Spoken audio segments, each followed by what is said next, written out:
नमस्कार विद्यार्थियों। BA first year के राजनीति सिद्धांत के बारे में हम अध्ययन कर रहे थे। कल हमने राजनीति सिद्धांत के परंपरागत दृष्टिकोण का हमने अध्ययन किया। आज हम राजनीति विज्ञान के आधुनिक दृष्टिकोण के बारे में हम अध्ययन करेंगे। राजनीति विज्ञान का जो परंपरागत दृष्टिकोण है, वो परंपरागत दृष्टिकोण कल्पना पर, आदर्शों पर, नैतिक मूल्यों पर और एक संस्थागत अध्ययन था। लेकिन राजनीति शास्त्रियों ने ये सोचा कि राजनीति विज्ञान का बदली हुई परिस्थितियों के अनुसार राजनीति सिद्धांत का भी रूप परिवर्तित कर देना चाहिए। जैसे परिस्थितियां थी, औद्योगिक क्रांति हो चुकी थी, अनेक देशों उपनिवेशवाद, साम्राज्यवाद फैल रहा था। उस समय 19वीं शताब्दी से पहले उस समय की परिस्थितियों के अनुसार राजनीति विज्ञान का भी ये सोचा जाने लगा कि इसमें भी कुछ परिवर्तन होना चाहिए। राजनीति विज्ञान को सिर्फ राज्य का अध्ययन, सरकार का अध्ययन, संस्थाओं का अध्ययन, इस औपचारिक अध्ययन से थोड़ा आगे बढ़ना चाहिए। और इसी क्रम में, या कह सकते हैं इसी कड़ी में, बेजहार्ट की एक बुक थी दी 1867 में इंग्लिश कॉन्स्टिट्यूशन करके उनकी एक बुक उन्होंने लिखी, जिसमें उन्होंने ये बताया था कि जो इंग्लैंड है वहां पर जैसे ये माना जाता था लॉर्ड सभा है, लोकसभा है और सम्राट है, इन तीनों की जो शक्तियां हैं वो बराबर है। लेकिन इस बुक में उन्होंने बेजहार्ट ने ये बताया था कि वास्तव में जो लॉर्ड सभा है और जो सम्राट है वो तो सजावटी है, वास्तव में जो शक्ति है वो लोकसभा के हाथ में, मंत्रिमंडल, मंत्री परिषद के हाथ में है। इसी प्रकार एक और बुक आई थी वुड्रो विल्सन की, अमेरिका के अंतर्गत, जिसमें उन्होंने कांग्रेस गवर्नमेंट करके उनकी बुक थी, कांग्रेसनल गवर्नमेंट करके। इसके अंतर्गत उन्होंने बताया था कि अमेरिका के अंतर्गत जो वास्तविक शक्ति है वो कांग्रेस के हाथ में नहीं बल्कि उसकी समितियों के हाथ में है। और जो कांग्रेस की समितियां हैं उनके भी पीछे जो शक्ति, जो व्यक्ति, जो दबाव समूह, जो लॉबी कार्य करती है, उसके हाथ में शक्ति है।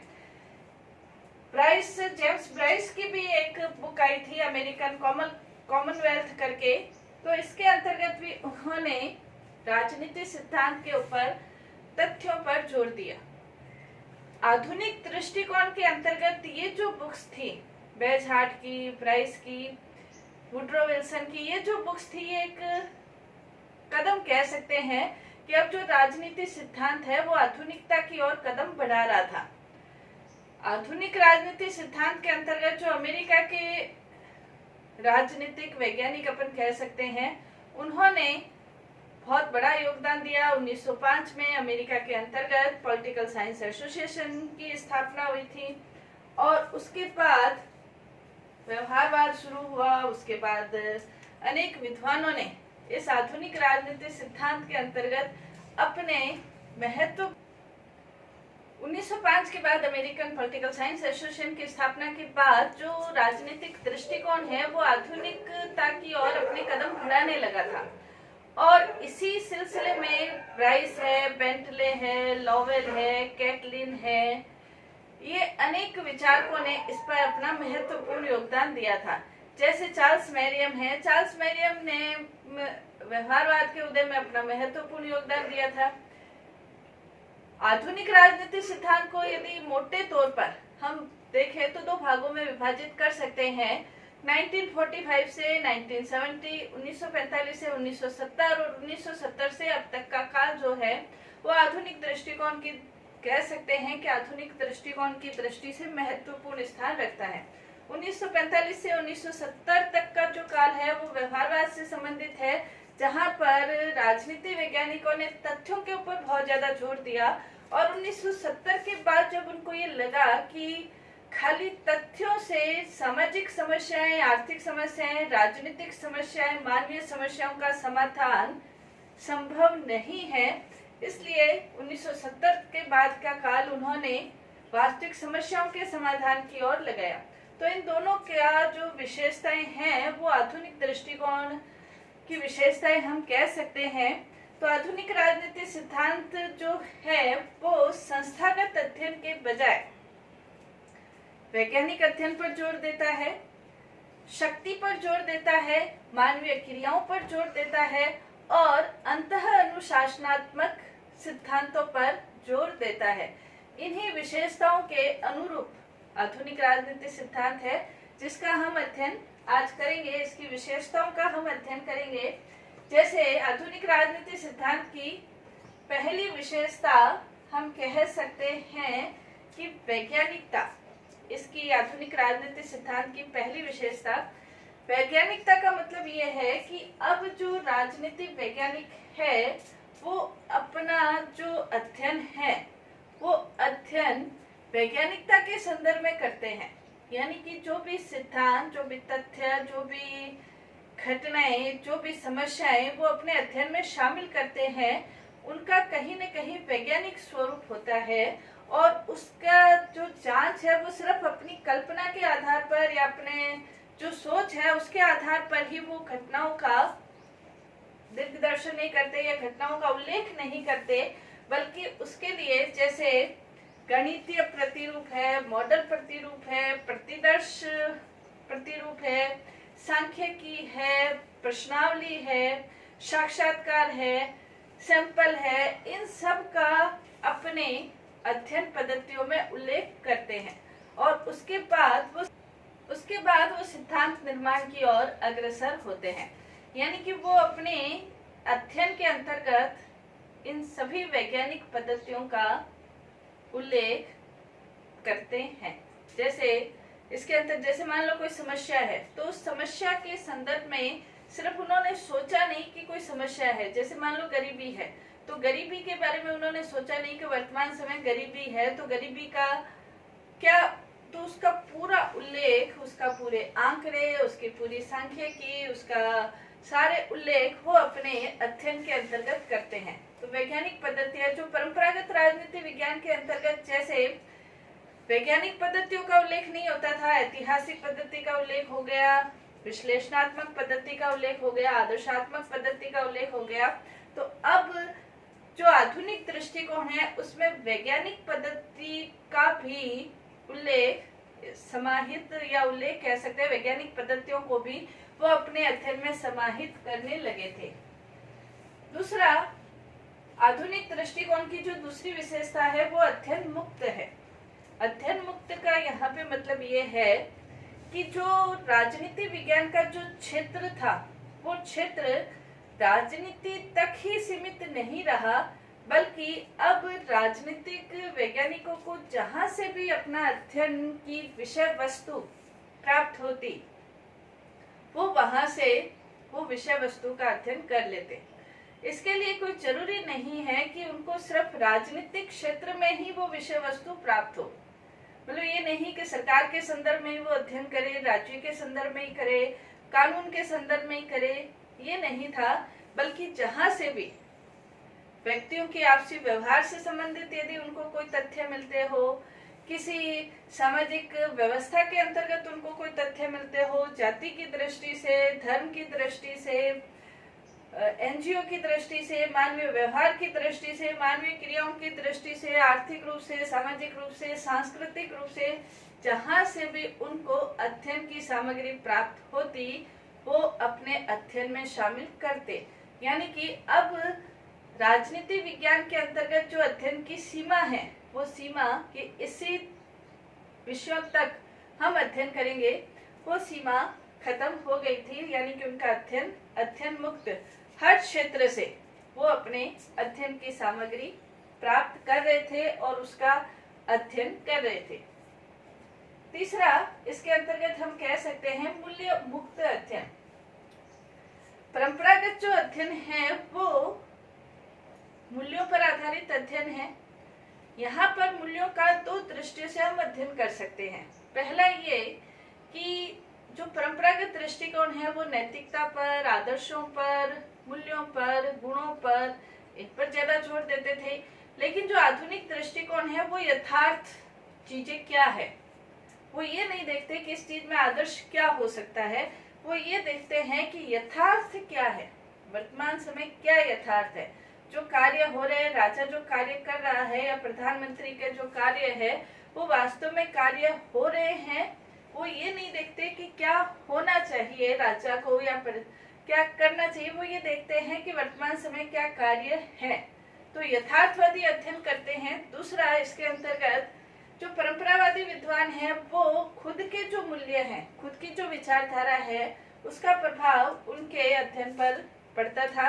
लेकिन ये जो आधुनिक राजनीति शास्त्री है वो ये सोचते हैं कि जो भी अध्ययन वो करे वो मूल्य सापेक्ष होकर, यानी कि मूल्यों से तटस्थ होकर सत्यनिष्ठ अध्ययन वो करना चाहते हैं।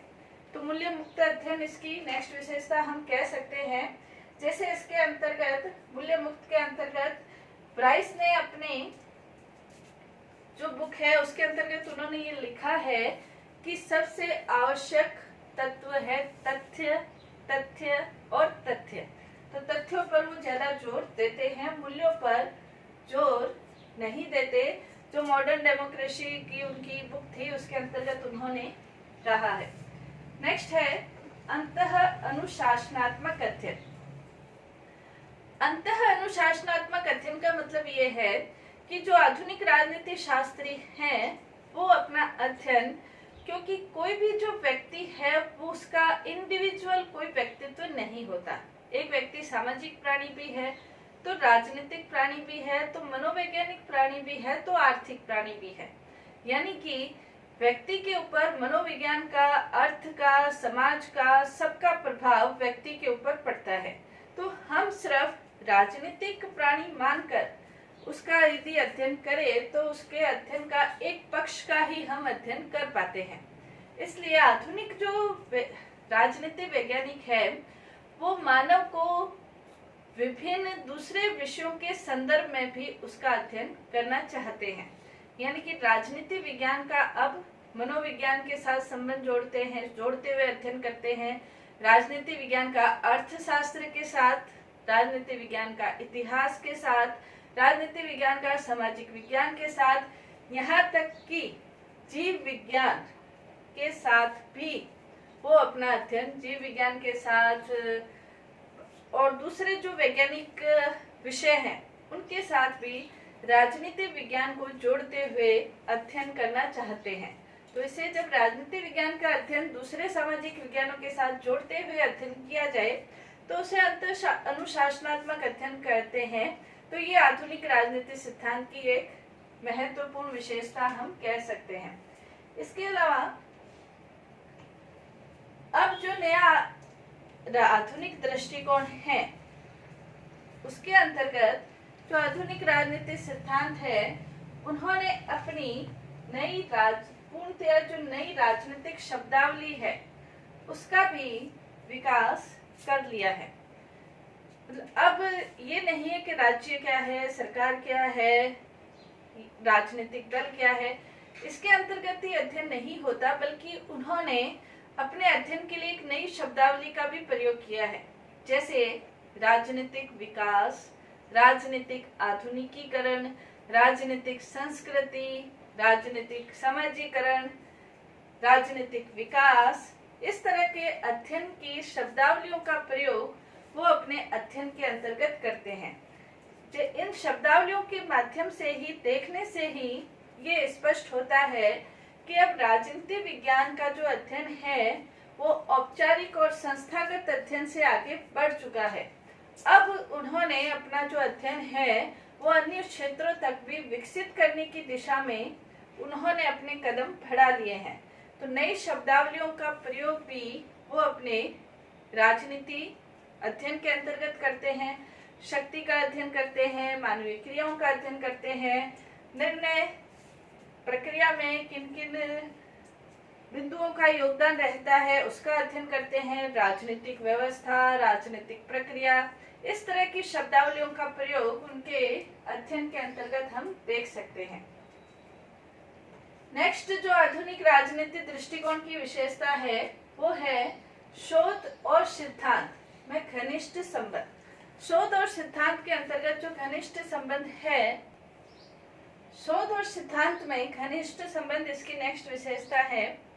यानी कि अब जो आधुनिक राजनीति शास्त्री है वो अपना जो सिद्धांत निर्माण की दिशा में जो आगे बढ़ रहे हैं और उसके लिए वो शोध कर रहे हैं, तो उनका आपस में घनिष्ठ संबंध है।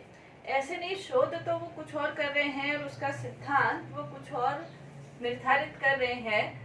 वो ये मानते हैं कि जो भी शोध हम कर रहे हैं उसके निष्कर्ष रूप में किसी न किसी सिद्धांत का निर्माण अवश्य होना चाहिए। शोध के बिना सिद्धांत और सिद्धांत के बिना शोध निरर्थक है, वो ये मानकर अपना अध्ययन करते हैं। तो शोध और सिद्धांत में घनिष्ठ संबंध इसके अंतर्गत माना जा सकता है। नेक्स्ट है यथार्थवादी और व्यवहार परक अध्ययन पर बल।